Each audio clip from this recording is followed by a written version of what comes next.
Hey everyone, it's Ariane from iles-de-la-madeleine. I decided to go live today. So I'm a soap maker, if you've never seen my videos before, and this is a live video, and I'm making a new soap today, so I thought it would be a perfect timing to go live and to say hi and to say I'm sorry. I haven't made a video in about 2 weeks, not because I wasn't making soap, but because I was actually making so much soap. I was actually doing all of my production of my holiday soaps and my regular soap lines. Most of the soaps that I've made are soaps that I've already showed in videos. There was nothing new. It was just like repeats because I have my, my good classics that customers like. So I was just making these soaps, and today I'm making a new one. So I figured I'd go live, so there's no editing.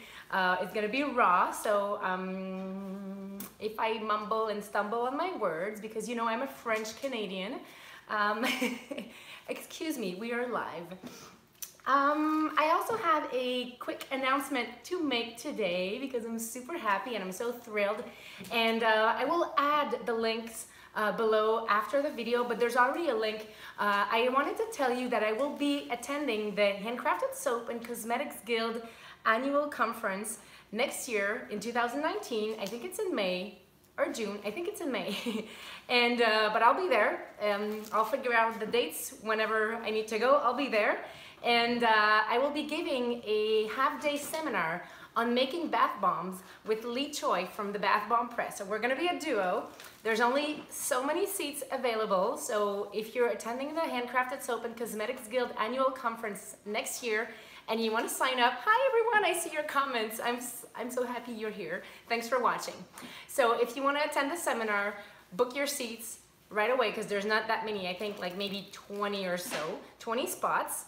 As of today, I'm not going to be a speaker in the conference. I'm only giving the seminar, but I will be there during the whole conference, and I'll be happy to talk with you.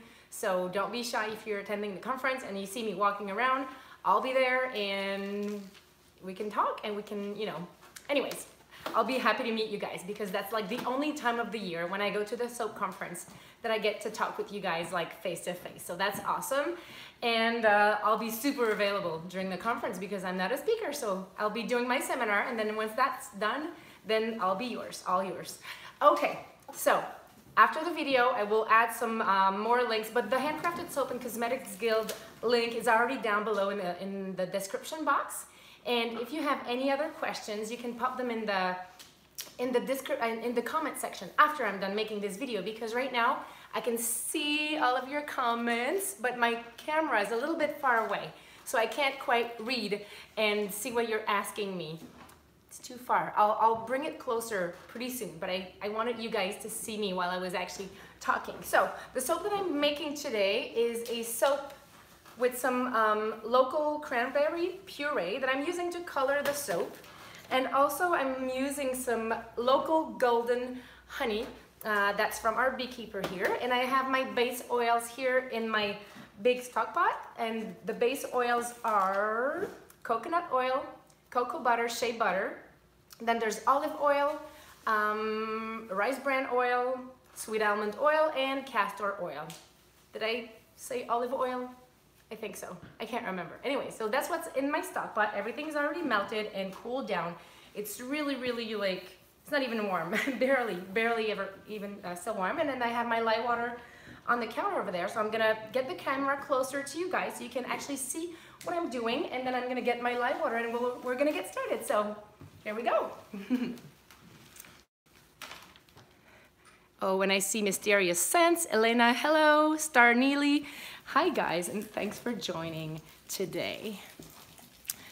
Okay, so I think we can see my whole station right now. I'm just gonna make sure my my microphone is secure because I dropped it in soap a few weeks ago, and I won't tell you in which video because it was not actually recording when it fell into the soap. But yeah, I saved my microphone. It was awesome. It was epic, and I don't want it to happen again. So on my counter, I have my colorants, and this is a mix of raspberry red, mica, and the neon pink from Nurture Soap Supplies. This is a mix of the really red mica, the raspberry red, and the vibrance red micas all from Nurture Soap Supplies. And then in here I have some titanium dioxide, also from Nurture Soap Supplies. Let me show you. So far, they are my favorite Micas for coloring cold processed soaps, and this is my titanium dioxide from Nurture Soap. Why don't I give you a link after this video? Remind me if I forget. Okay.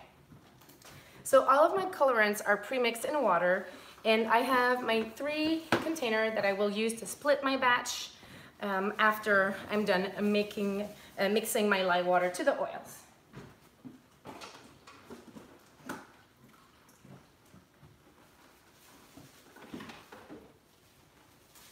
And right here is the lye water. And I have my goggles on and my gloves. And let's get going.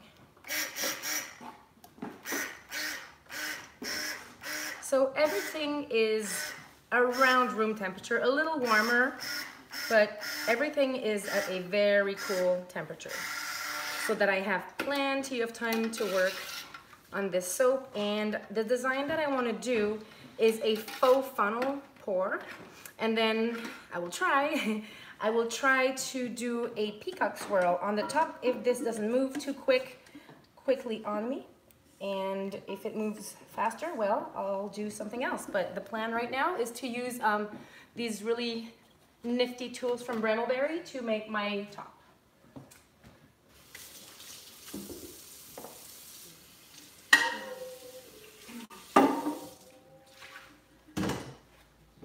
Okay. I already have my scent mixed in, and I'm using Cranberry Relish from Nature's Garden Candle. I use it for my soapy cupcakes that I make, my cranberry and watermelon splash soapy cupcakes. And so far this fragrance has never accelerated on me, so that's why I chose this one today, because it always works great in soap making. It doesn't discolor and it doesn't accelerate. So let's mix this up and emulsify a little more. So I can see my screen right now. It's rather close to me. So if you have any questions, you can ask and I may catch it for you.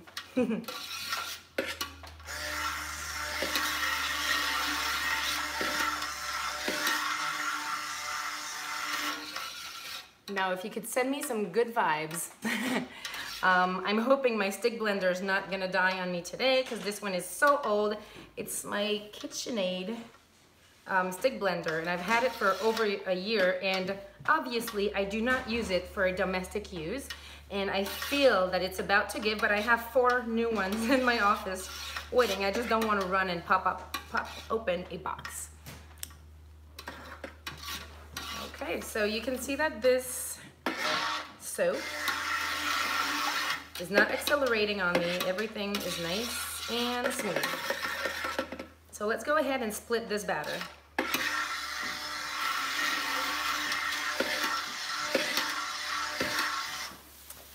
Okay. So my shop is open today. So if you hear a door opening or people talking, that's because we are opened and it may happen. Okay. Should Mica's, oh, I got a question. I see you have the titanium dioxide, but have you used their winter white mica instead? Nope, not yet. Should mica be mixed with distilled water or oil? The beauty about micas is that you can pre-mix them in distilled water or oil, and it won't change much of anything. They mix and they disperse well in both. So, all right, let's split this. I can't read the screen right now because I'm focusing on my batter. I'll be right back to you guys.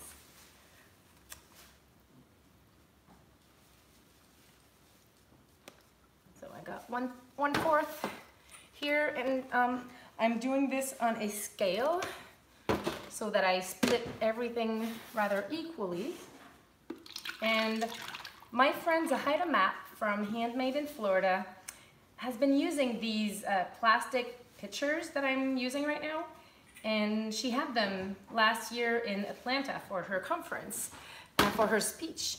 And I got to make soap with her at night in her hotel room, and I just fell in love with these pictures, and I'd like to thank her for showing them to me because they are so practical. And I got them on Amazon, and I'll leave a link below later as well if you're a soap maker. If you're not a soap maker and you just, you know, like to watch the videos, you probably don't need these, but if you're a soap maker, these are 5 liters, and I also have some 2 liters pitchers, and they're just great.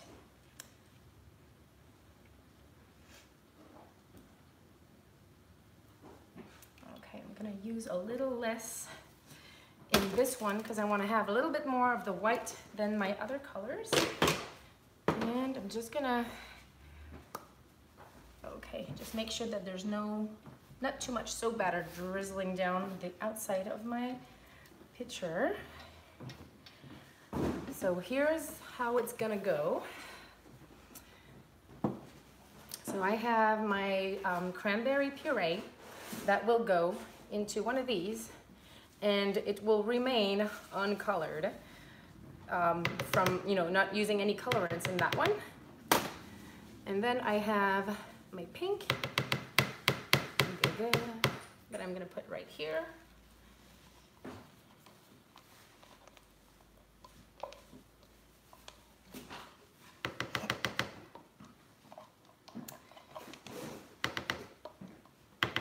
And then I'm gonna add the red in this one.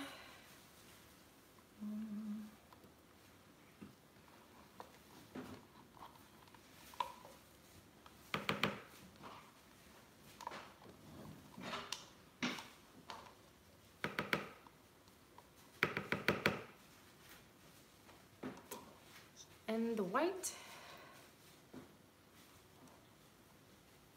right here. And because my fragrance was pre-mixed in my oils, there's no surprises, everything should go smoothly. And now I'm just gonna split my honey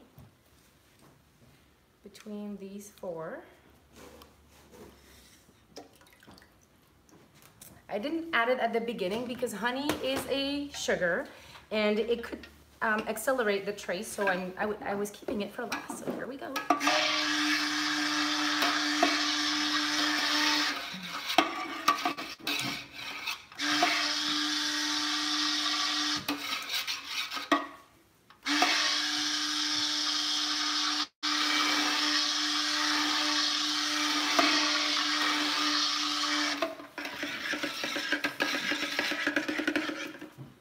I'm gonna scrape the sides of my stock pot just so that everything, all the color is nicely mixed and nothing clings to the side, so that I have a nice creamy looking batter and that I don't have any beige or darker streaks into it. So here's that one. And now I'm gonna move to the pink.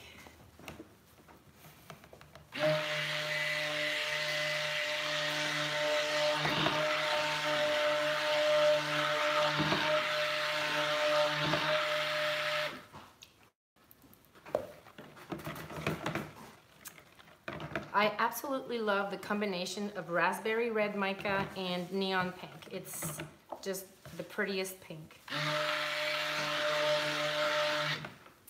I think we have a question. I find that my batter gets in trays really fast. What can I do to slow the process? Well, there are many things that will factor the acceleration of soap. First, the choice of oils and butters that you're using. Then the fragrance that you're using. Some fragrances will accelerate trace and some won't.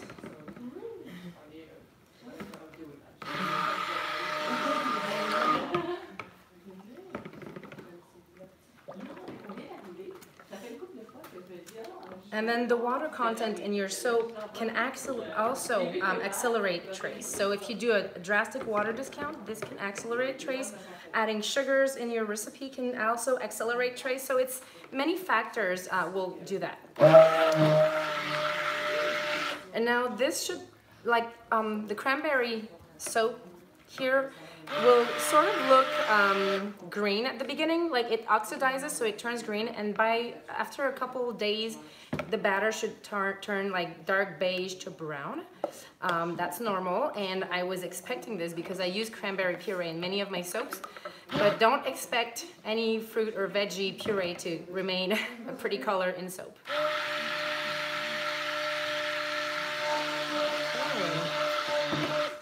Well, you know, pretty. I like brown when I know it's gonna be there and you can work around it. I can show you an example of it. So this is my choke berry soap, and there's a little bit of brown in it. It's mixed with creamy beige and purple, and I think the end result is really nice. So when you have that color in mind, you can totally blend it with other colors. That's gonna make a pretty soap in the end. Whoop. Okay.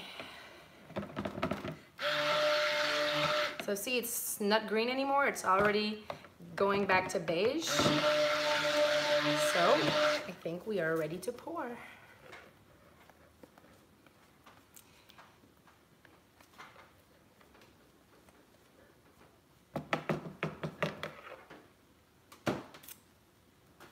All right, let's start with the white. Hey, Southern California. Thanks for watching. So here I'm pouring the base color.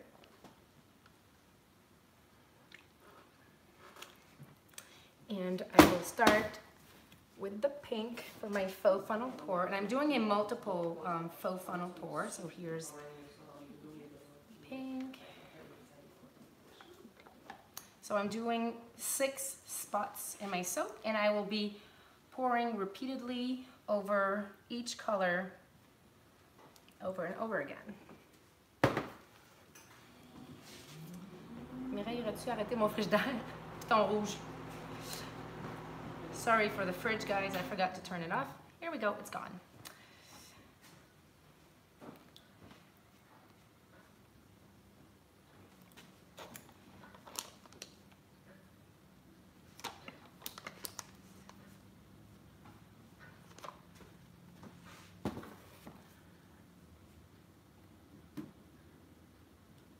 How do I know how much fragrance to add to my recipe? Well, usually your supplier will tell you the maximum usage rates. I usually play between 2 to 3%, but I don't like to have like overpowering smelling soaps. So I know some soap makers will go up to 4.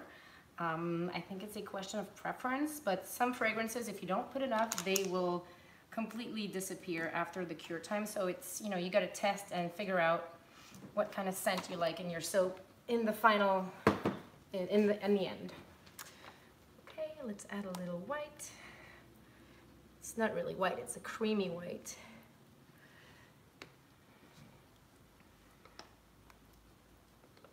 So because I only have 3 of these pitchers, I'm using my stock pot to pour, and you can see that it's much easier when I'm using the pitchers. So they're really practical. The edge here is very precise. You can pour exactly where you want.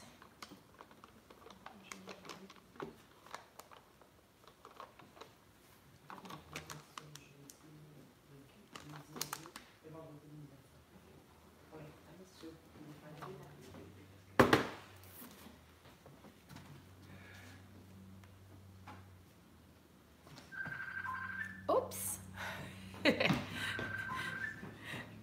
That's not my phone ringing, but it reminded me that I forgot to put my phone on airplane mode. So don't call me. Don't call me right now, please. Okay.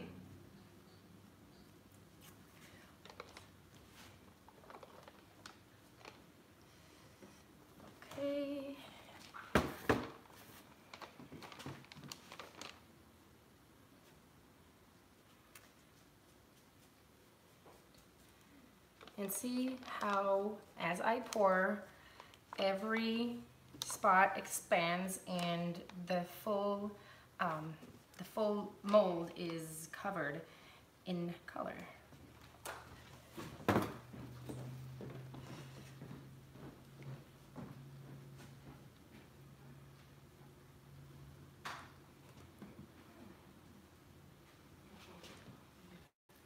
almost nothing left. I'll keep the rest. Oui, oui, vous pouvez parler. Ça filme juste ma table.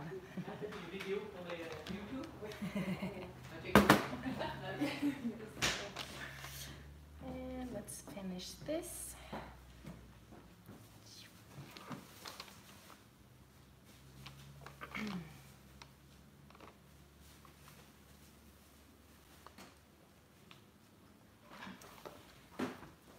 Here. Let's start here.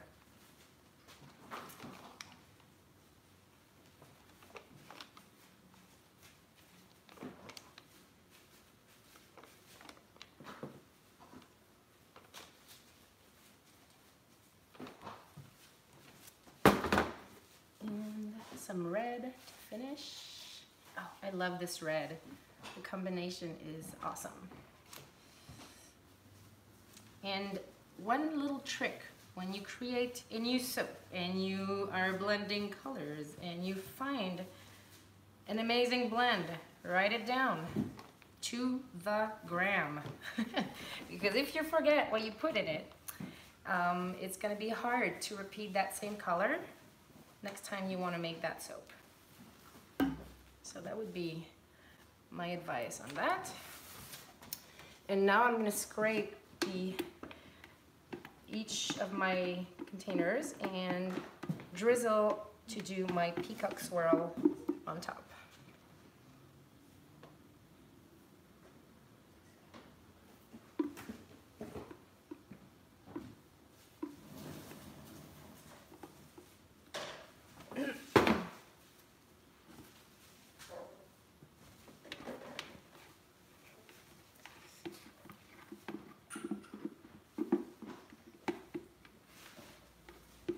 This fragrance smells so nice. Okay. Now, so I'm actually planning this swirl so that I'm putting all of my dark colors first, and then I'm working my way up to the lighter tones, because if I cover the lighter tones with the dark, then I find my design won't really pop as much. And I had an intern with me for the past month, and one of her challenges was finding color combinations for her soap. And to me, I start with a fragrance or with an ingredient, and I create a recipe around it. And for some reason, the colors just fall into places in my head, and I know how I want to color that soap. But then I realized it was not that easy for everyone. So my trick is really to like take an ingredient and then try and think what colors come to mind when you think of that fragrance. So if it's like a citrus fragrance, or if it's a pastry fragrance, or if it's whatever the fragrance is. So I was making a cranberry soap, so of course I wanted some red, but I didn't only want the reds, I wanted other colors. So so you take that ingredient and try and use colors that would naturally go along with it. And you can watch my friend Clyde Yoshida on YouTube. He has a channel, it's called Vibrant Soap, and he makes really, really pretty soap with lots of color combinations. And he has a color theory that he also explains in his videos. I think he was an art teacher for many, many years. So also, just like me, colors come naturally to him, but he also gets really inspired by the colors out there in nature. So go watch his videos if you're looking for some color inspiration. Hi, Clyde. And he also will be a speaker in Dallas, Texas. He will be giving a speech. So I'll get to meet him again. I'm so happy. I can't wait to go to Dallas to get to be with my friends again that I've met over the past years in the different conferences that I've attended.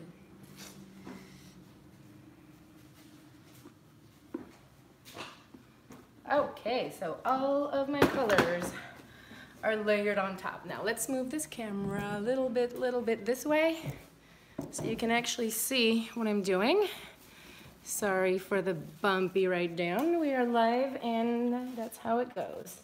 So this is a swirling tool that I got a couple years ago from Brambleberry. I think they still have it. So there's a series of nails and I'm just gonna, I'm gonna do it the other way because you won't be able to see. You'll see my arm. So let's move these out of the way. Okay. So you actually just push this down the soap batter, but not too deep, and then you just pull towards you. And because this is a little short for my mold, I'm gonna do a second pass. Whoops. There we go. And then there's this other swirling tool, also from Brambleberry. This one has these really long screws onto it. And I'm just gonna do the same thing, but with a snake or S pattern all the way down. And this will give a peacock swirl top.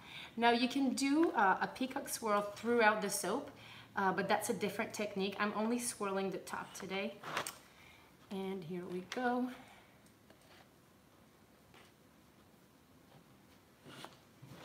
Voila.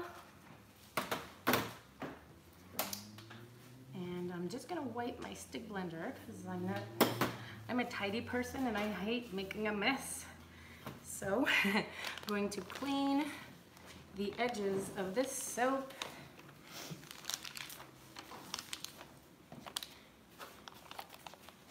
And I'm also going to insulate this soap until tomorrow before it can be cut so it can harden up.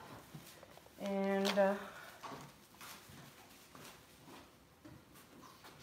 so I have this wood panel that is birch plywood, and I'm just gonna put it on top just like this. And I'll pop you guys back up so that you can see me and ask me some questions before I log off.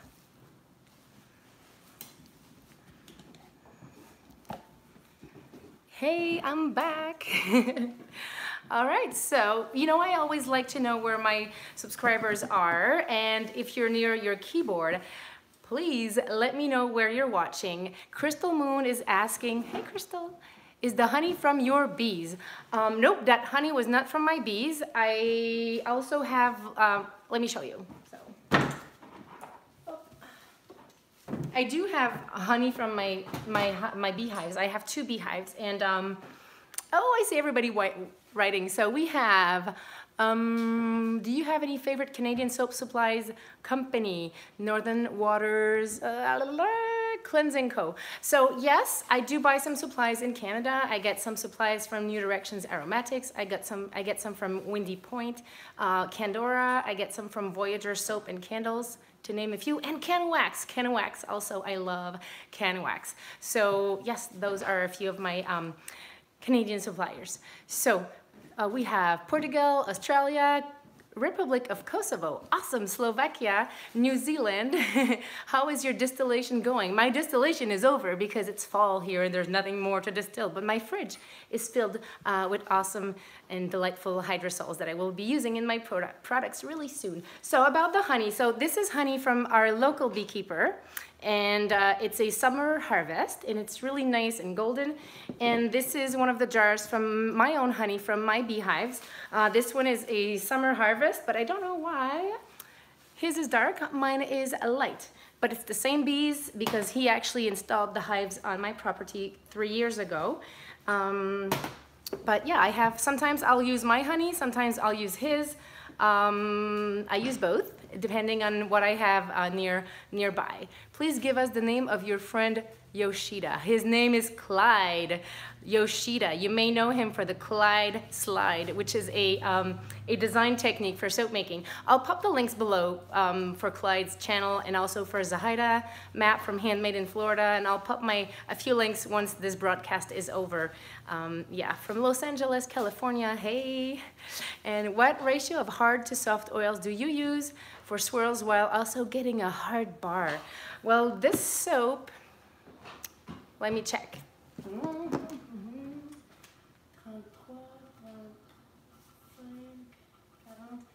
So for this particular recipe, because I have many different recipes, I have about like 45% of hard oils and butters, and the rest is soft oils. This is actually my slow trace formula, and as you can see, it gave me plenty of time to work. So a little trick, olive oil. I use extra virgin olive oil in my soaps because pumice olive oil will trace faster. So if you're using pumice olive oil, it is a lower cost oil, but it will also accelerate trace. So that's another trick that I forgot to tell a little bit earlier. At what temperature do you mix oils and lye? This was at around 110-ish degrees. We have Angelic Key that says, I love Clyde and the Clyde Slide Swirl. I know, isn't he awesome? So, all right, guys, I'm gonna end this video because we have some soap wrapping going on in the studio today, and we need to get that heat gun going.